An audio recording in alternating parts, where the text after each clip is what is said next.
yun, mga kapirata. Bali ngayon, napasok na tayo. Tagal-tagal din natin di nakapag-vlog.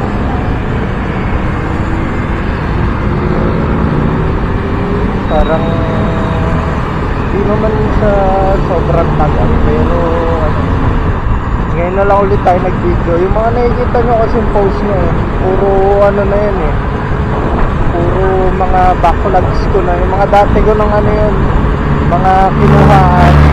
Pero yung talagang video ngayon, parang siguro simula nung ulit tayo nag-video, parang isang linggo na or dalawa, parang ganun nakatagal.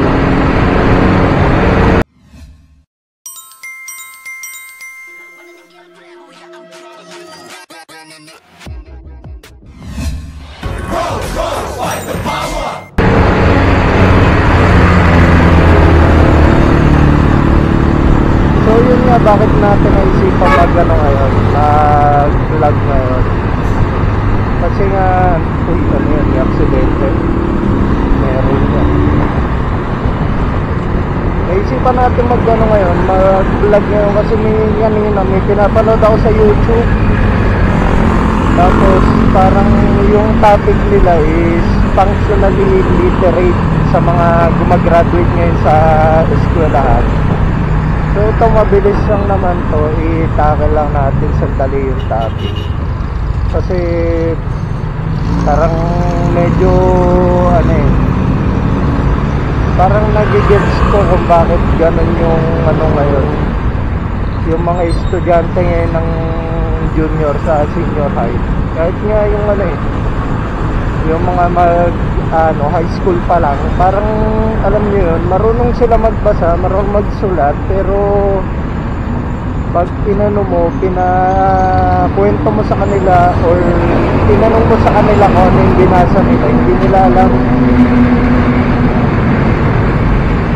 Ganun yung mga ano ngayon, yung mga estudyante ngayon. And syempre parang alam ko, hindi naman sa totally alam, pero parang medyo nagigets ko kung bakit gano'n yung ano nila, bakit sila naging gano'n. Siguro pag-usapan natin yung unang yung unang reason, which is yung pandemic. Yun. Kasi nung pandemic, talagang hindi natututukan yung mga bata.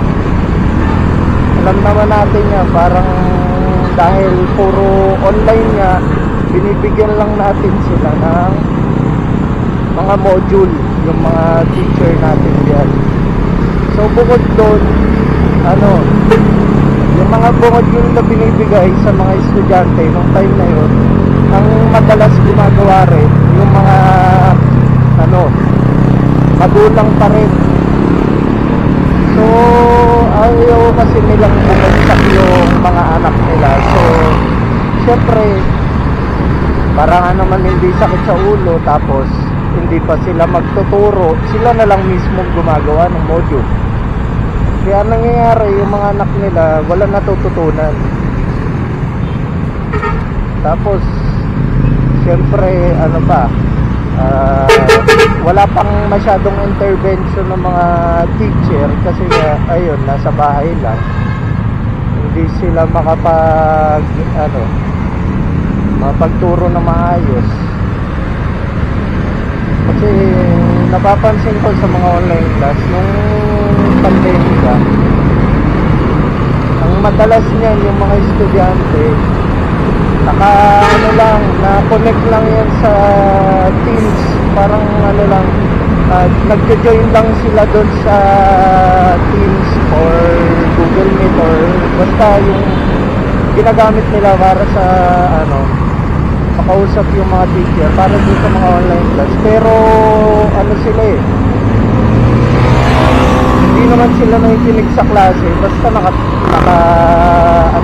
nakatingin lang sila sa screen. Yung iba nga nagpapatay pa ng camera tapos sinasabi sira yung camera. Tapos nakakonect lang talaga sila, tapos gagaano pa sila, madalas naglalaro. Pero pa nag-viral, di ba, yung yung isang estudyante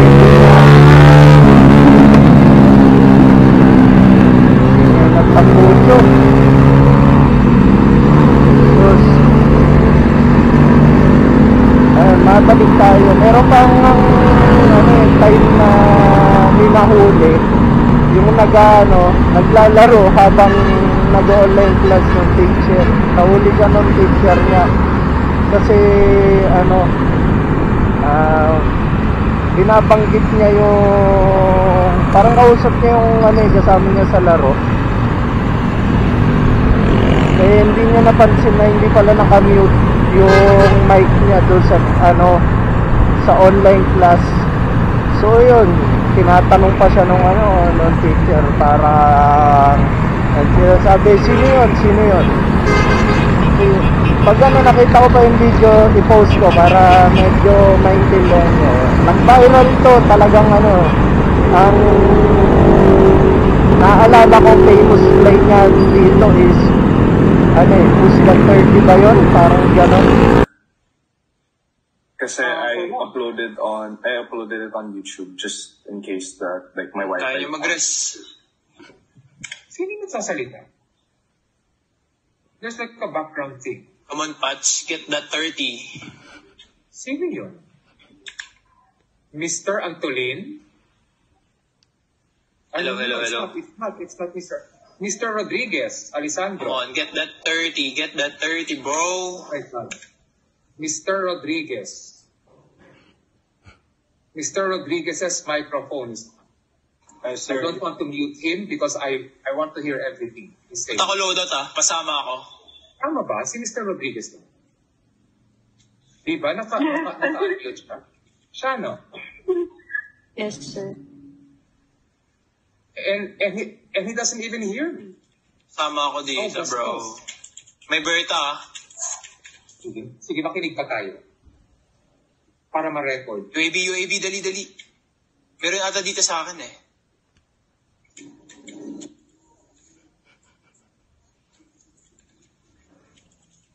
Have we had enough?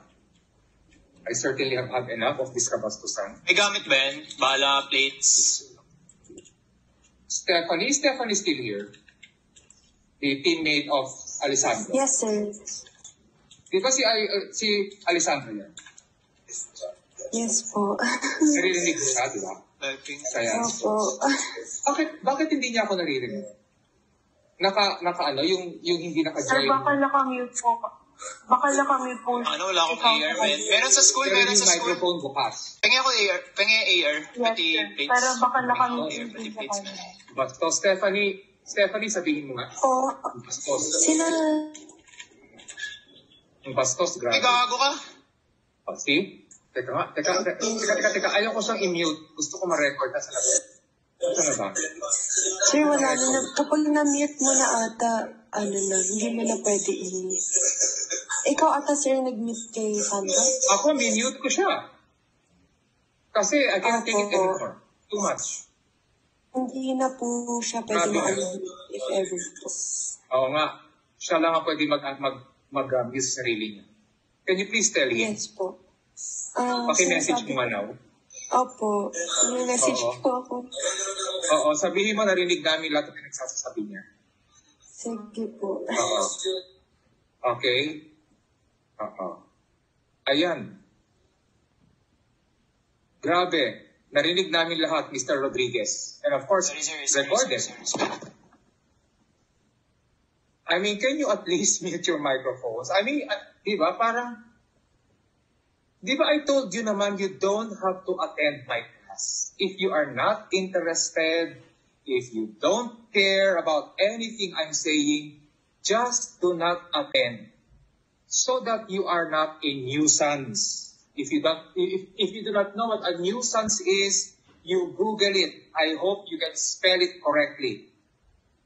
Para you'll know what the definition is. Hindi ba? It is, we are all under a lot of stress. Obviously not Mr. Rodriguez because he's having a good time.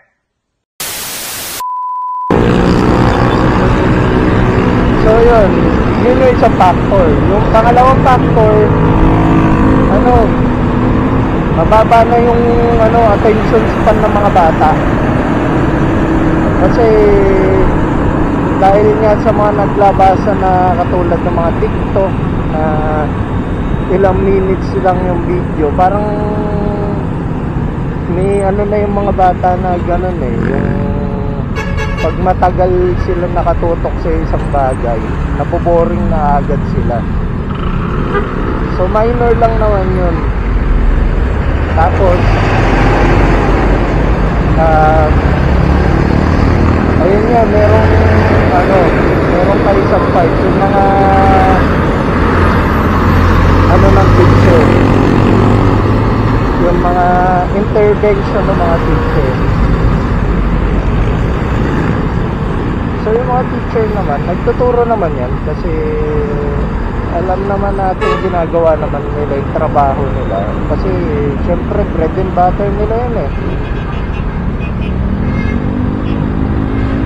So sila, syempre required sila magturo.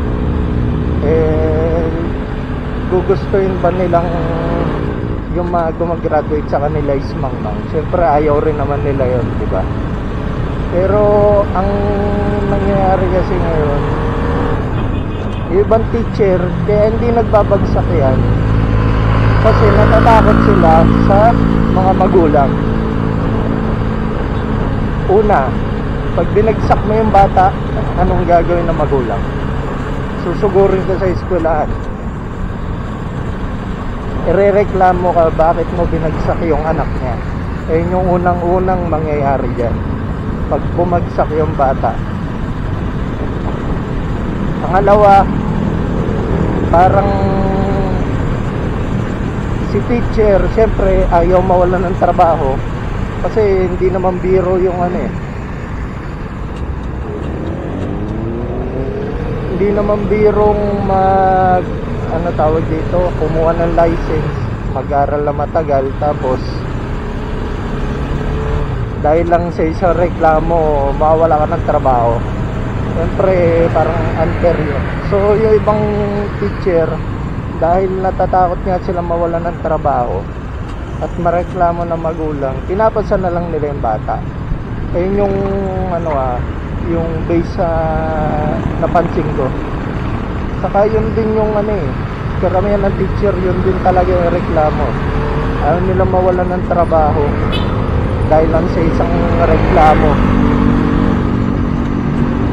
So yun siguro, kaya medyo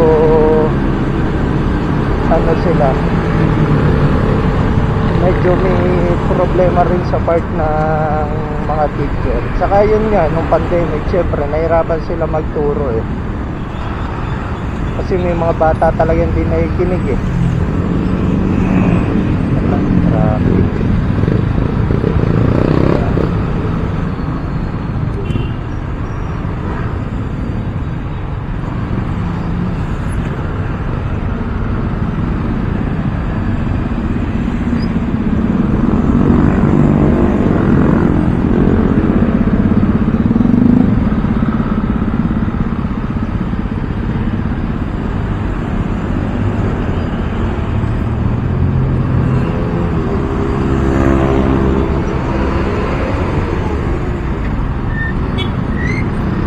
Nako, traffic. Tapos may ano ba nangyari doon?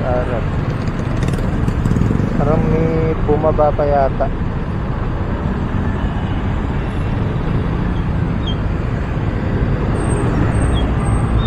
Nakikita ko yung pa-RS natin. Kanina nakita ko dumaan dito siguro na bate.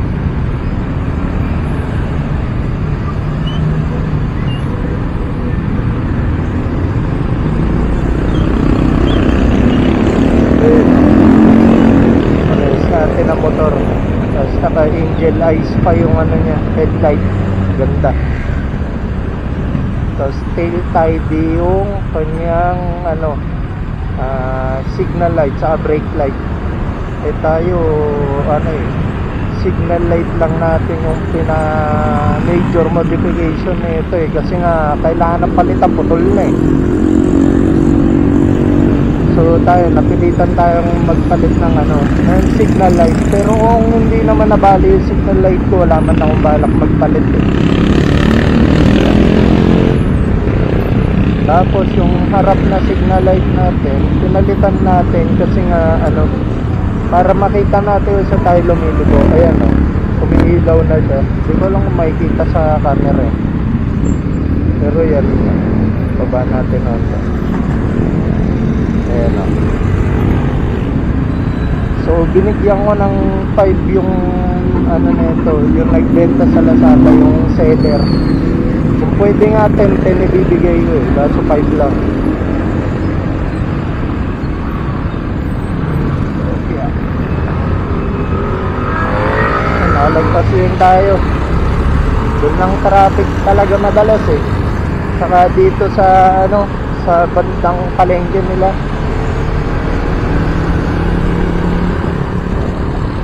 So yun ba? Ayun nga, nasa na ba tayo? Yun sa kaya nga, yung nahihirapan yung teacher magturo no pandemic. Tapos pressure sa magulang, saka sa school din. Kasi nga, yun nga, para may sila na bawal sila yung basta-basta magbagsak ng bata. Or hindi talaga sila nagbabagsak na yung netong mga nakaraan taon. Oops, traffic na naman. Unlike dati talaga, putik yan nung time namin. Pag kami, pag boplocks kami, talagang binabagsak kami ng teacher. Parang pag naaawa sa amin 75, yun talaga yung namin, yung mga grade namin. Ako nga dati, sa totoo lang, nung high school kami, 32 kaming estudyante. Hulaan nyo kung pang ilan ako. Pang ako, pang 30 ako doon sa 32. Pero syempre, magsabi ko naman na kahit naman nandun ako sa ranking na yon, marunong naman ako umintindi ng binabasa ko. Saka maganda yung sulat ko dati. Unlike dun sa mga estudyante ngayon talagang sa totoo lang, kahit tayo ko i-compare yung mga gumagraduate na iba ngayong estudyante, marunong magbasa, magsulat, pero pag talagang pinaintindi mo sa kanila yung binabasa nila, hindi nila maintindihan. Ayun yung hirap ngayon. Pero nagtataka ako, bakit naging ganun? Nakikita ko yung mga nila yung mga curriculum nila, saka yung mga pinapagawa sa nila. Yung pinapagawa sa kanila sa college, parang sa college tuloy, sa school, parang hirap. Kasi yung senior high saka junior high yung thesis, putik yan kami, nagka-thesis kami, parang 4th year college na. Pero sila senior high pa lang nagti-thesis na. Pero ayun nga, nagtataka ako ba't tandangin pa rin functionally literate na mga estudyante, kahit ganun na yung mga nila. Syempre hindi ka naman makagawa ng thesis kung boplocks ka, diba?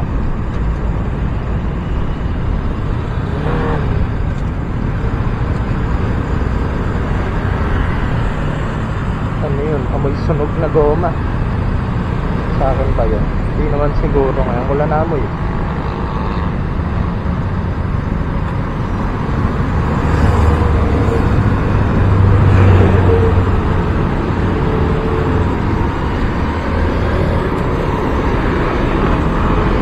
Hindi naman siguro sa akin. Ganda ng jacket mo yun,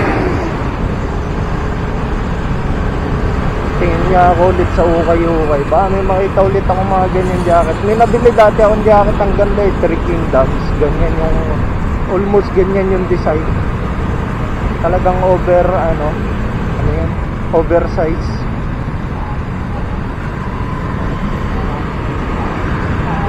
Ayun, so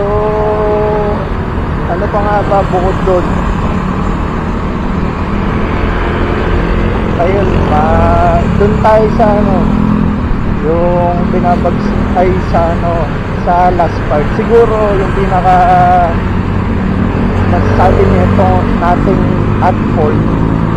Parang, sa bagay, talagang ano eh, malaki yung part nila dito eh, kung bakit functionally illiterate yung mga bata.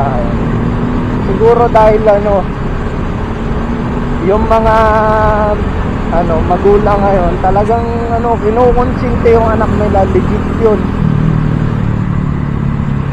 Talagang karamihan ng mga bata ngayon spoiled. Ayun yung napapansin ko. Kasi ako, madalas nakakahalubilo ko talaga ngayon mga bata. Hindi naman sa ano, sa pagsasabi na masama sa kanila, pero eto real talk, talagang ano, mga walang modo mga bata ngayon. Kasi di sila natatakot sa mga nakakatanda, kasi hindi sila pinapagalitan. Talagang ano, legit yan. Tapos syempre bukod doon, dali, tagatik dito.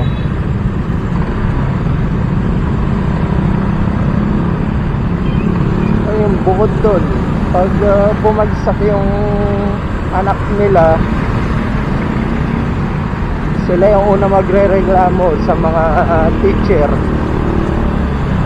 Hindi ko alam kung ba't ganun. Ako, pag bumabagsak ako dati, di pa naman ako bumagsak, pero pag bababa yung grades ko, pinapagalitan ako ng magulang ko eh.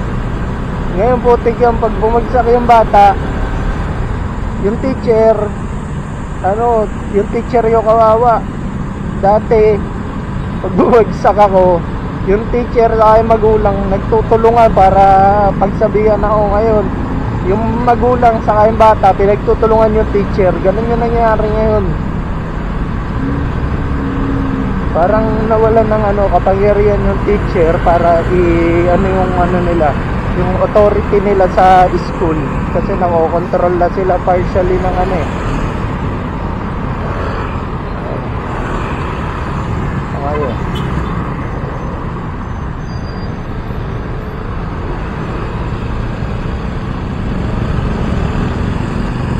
Parang partially nakokontrol na sila ng magulang, kasi nga syempre tinatanakot sa kanila yung reklamo eh.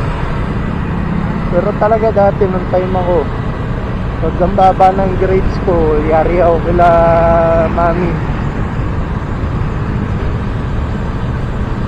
Though mababa naman talaga grades ko, wala na talaga sila nagawa doon eh. Pero yun nga, minake sure naman nila na ano, na marunong ako sa math, basta yung alam nyo, lahat ng basic alam ko. Kaya nung nag-college ako, medyo ginalingan ko eh. Pero yun nga, medyo di pa rin tayo ganun katalino. Though medyo nag-excel na tayo, kasi yung mga major ko hindi ako bumagsak eh. Wala akong major na binagsak nung college ako. Proud ako doon.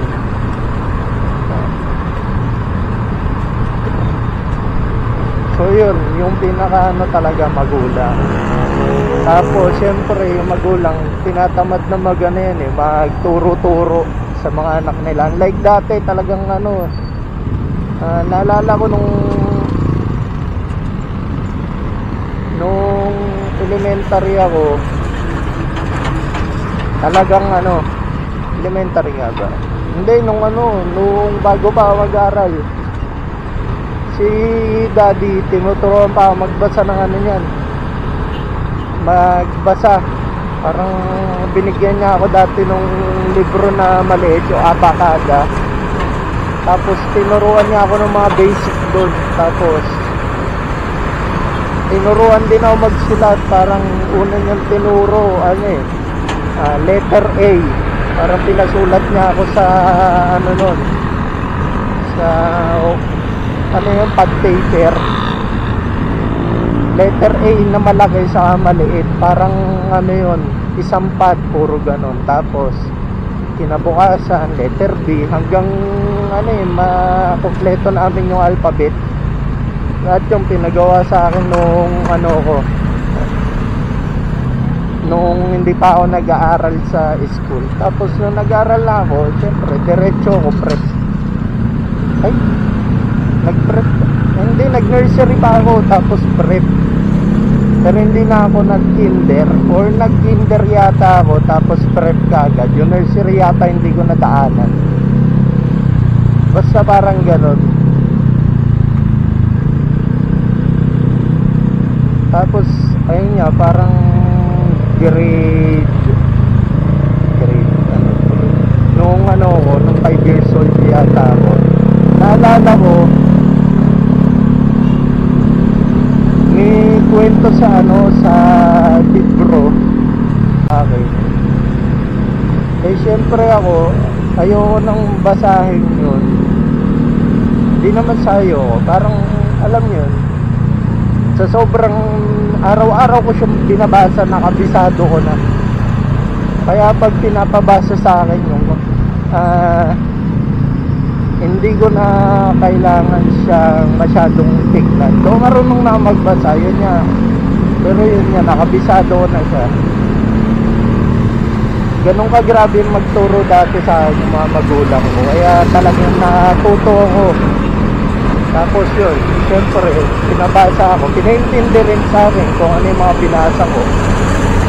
So before pa yun before pa akong pumasok ng school nun, ganun na yung ginagawa ko. Pero syempre yun yan, hindi naman tayo tumalino ng sobra, yung sakto lang. Tamang may alam lang tayo, pero at least tayo naiintindihan natin lahat na binabasa natin. So ganun dati yung magulang ko. Ang laig sa ngayon, putik yan. Hindi naman sa pinapasama ko yung mga parents ko yun, pero yung mga parents talaga ngayon, hindi naman lahat. Ano, pag yung anak nakatutok sa computer, sa mga tablet, cellphone, yung magulang ganun din. Kaya wala na silang panahon sa mga bata. Hindi na talaga na natuturuan. Ngayon yung pinakasad na nangyayari ngayon. Saka yung ano ngayon yung ibang mga magulang, inaasa na lang nila sa teacher lahat. Yung sa pagdidisiplina, yung sa pagtuturo, pati yung nga minsan yung pagiging pagbabantay ng anak, inaasa na nila which is dapat nga magulang gumagawa nun. So yun yung sad reality ngayon.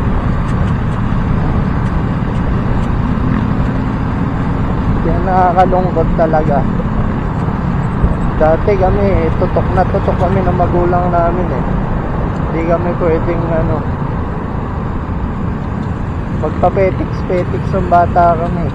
Kasi talagang magalit sa amin yung mga magulang namin pag hindi kami marunong magsulat or magbasa ng ganong edad.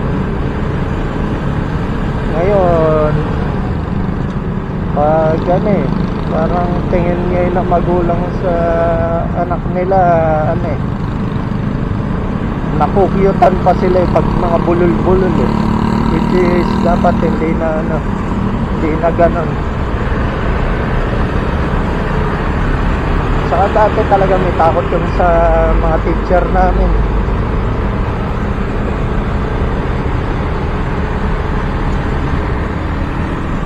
Tapos ano pa ba? Siguro ano pa nakalimutan ko? Wala na rin yata.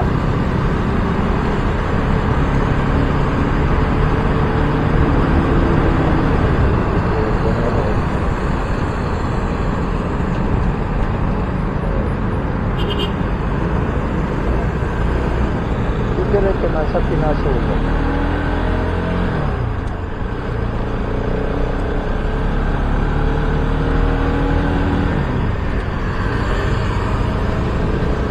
So yun, siguro madagdag ko lang yung mga magulang kasi ngayon Kaya siguro ganun sila kasi ayaw nila iparanas sa anak nila yung mga naranasan nila dati. Yung mga panahon namin nung 90s na talagang pinapagalitan kami. Ngayon yung mga magulang hindi na ganun eh. Never na nilang pinagalitan masyado yung anak nila. Unlike nung time namin, pag nagkamali kami talagang palo. Ngayon parang hindi na yata pwede or hindi na ina-advise.